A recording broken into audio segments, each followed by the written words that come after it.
God's good grace to hear the accused. Admit to their crimes before Almighty God, the officers of this garrison, its soldiers and citizens, all most basely betrayed by the actions of prisoners and others. First to be called before this court to answer for the many crimes are Walter Bond, the Hope Fisherman, and Thompson Samways, the tailor from Melcombe.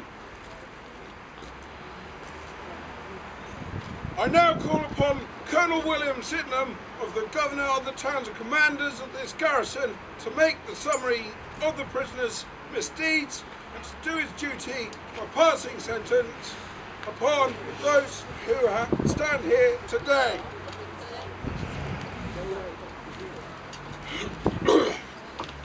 You stand before this court today. All of them.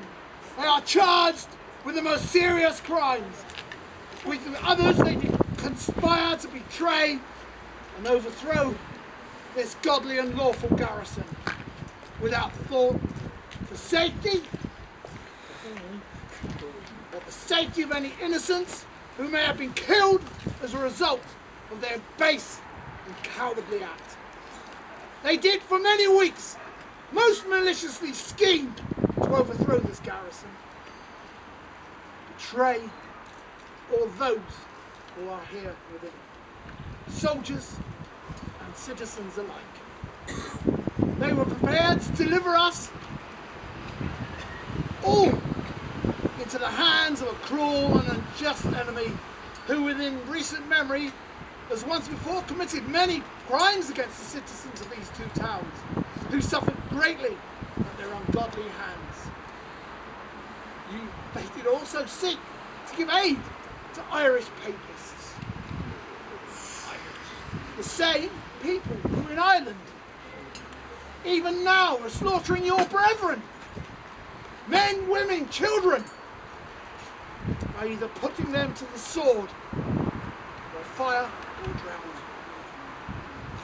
As our court of inquiry has uncovered their treachery, it runs deep over a span of several months, during which they entreated with many enemies of this kingdom in the business of all our downfall. It is no secret that their betrayal has wounded me more deeply and sorely than most. The treachery took from me my brother in blood and arms, a brother so painfully mourned that I will never again think upon this place without recalling how their infamous deeds put him in an early grave. My brother, Major Francis Sydenham, a man who courageously stared death in the face every time he took up arms in defence of the cause he so loved. He was a man who was willing to stand shoulder to shoulder with the basest upon earth, if that man would stand shoulder to shoulder with you. That was the calibre of my brother, and I think we shall never see his like again. It's of the same selfish courage that was to be his undoing upon that fateful night here at the chapel fort of St. Nicholas, where first the treacheries were visited upon these towns. My brother died opposing them, their deceitfulness and their king. He died as any good soldier of God would wish to die, sword in hand, knowing that his cause was true. So I am here today to do God's work and God's work alone, to see justice done upon those who thought that they would overthrow, to maim and kill. We can only thank Almighty God that he saw fit to guide our hand and deliver us unto this miraculous victory against overwhelming odds. Bring forward the two prisoners, Thomas Samway and Walter Bond. Kneel.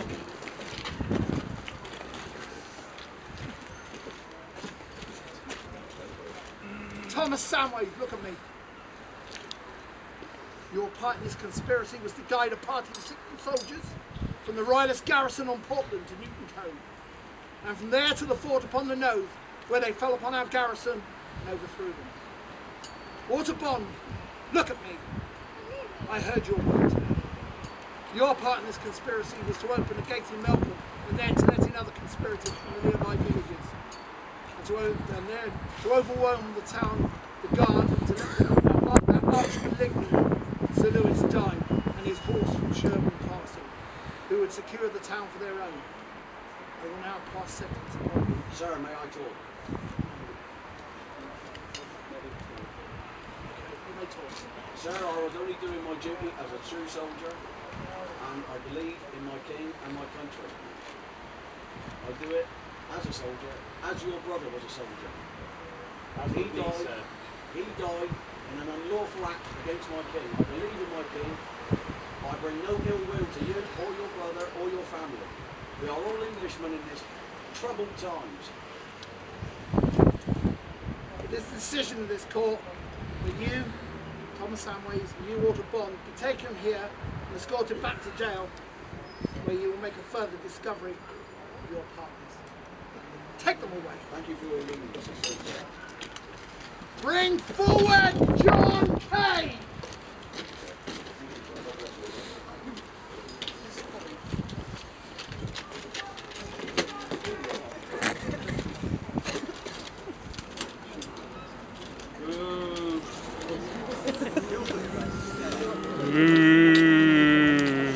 Kneel before this court! Kneel on your knees. Get him down! Take your hands off. Naked, kneel! Down. Kneel! Hang on. Kneel before this court! No.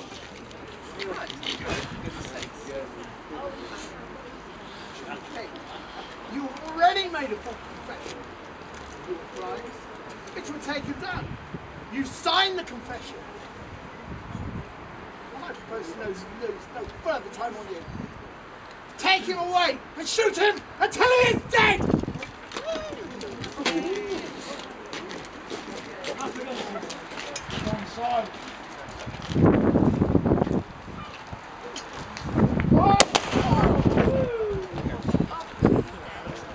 Bring forward John Mills, the former constable of Weymouth.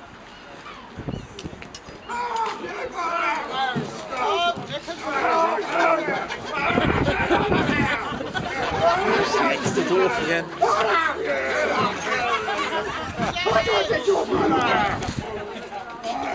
You rich get him around the throat. Get him on his knees! Settle down! Get down on your knees! Speak to King, cut out his tongue.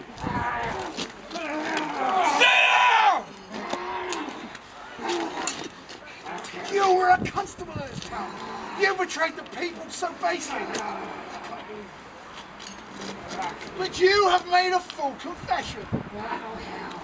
And you showed no remorse. False confession! Shut your mouth! You have shown no remorse for your crimes. So therefore I've decided this court is open and I shall spend no more time on you. Take him away and shoot him until he is dead!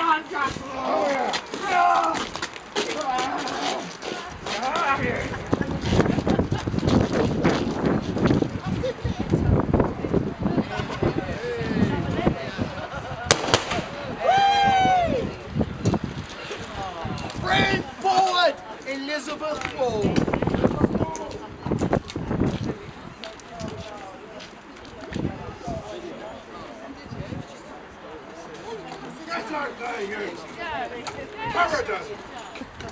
Harlots. Get off me! Down! Make her kneel before this court.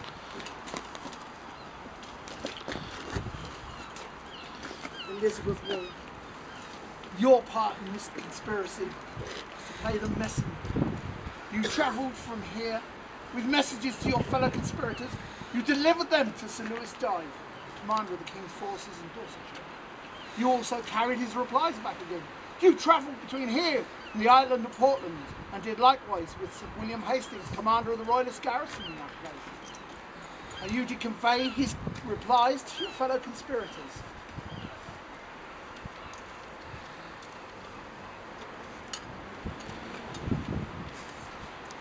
I know you did this several times, hiding your treachery. whilst proclaiming yourself such an innocent traveller. Your part is the most foul of the conspiracies. You were the glue that held it all together. But we find you guilty. Just take her away. And shoot her until she is dead on your face.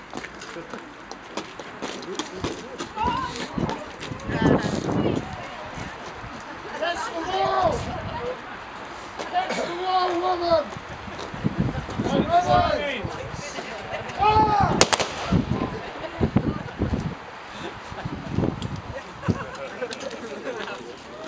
This final judgment concludes our business here today. Let this be a warning to all who oppose the righteous authority of Parliament. The King, Charles Stuart, that man of blood. He's brought nothing to our kingdom but to fight on his behalf, using Irish papers, worse cutthroats. He would have brought in a French Catholic army to rape, pillage their way through our lands, just to save his faltering crown. My soldiers, both, all foot, have had very hard service of it, day and night, and I shall write to Parliament for something for their encouragement. They have neither money nor clothes, yet unwearied in this business. I salute their courage. It is in my experience unmatched anywhere in this troubled land. My sincere and personal thanks to each and every one of you for turning what could so easily have been disaster into most gracious victory. Preacher, you may have the last word. One other, due to stand before God to answer for his crimes today, has seen fit to spare the executioner and their work. Richard McGill, a papist, an Irish rebel, and a former gunner of this very own regiment, garrison, put a rope around his own neck whilst being held on board ship and hanged himself last night without judgment or execution. Doing so himself, thereby proving his own guilt in the matter.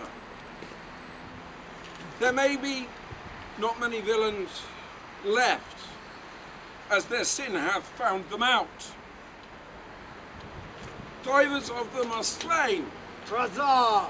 Fabian Hodder, however, the chief architect of this foul plot, and others are in prison at Poole, They will hang too. as well as many other places. You will hang! They have not yet been tried, and some of them have run away. Cowards!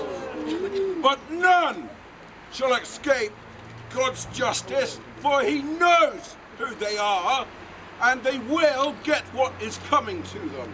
Amen. He will see fit to punish them in his own good time.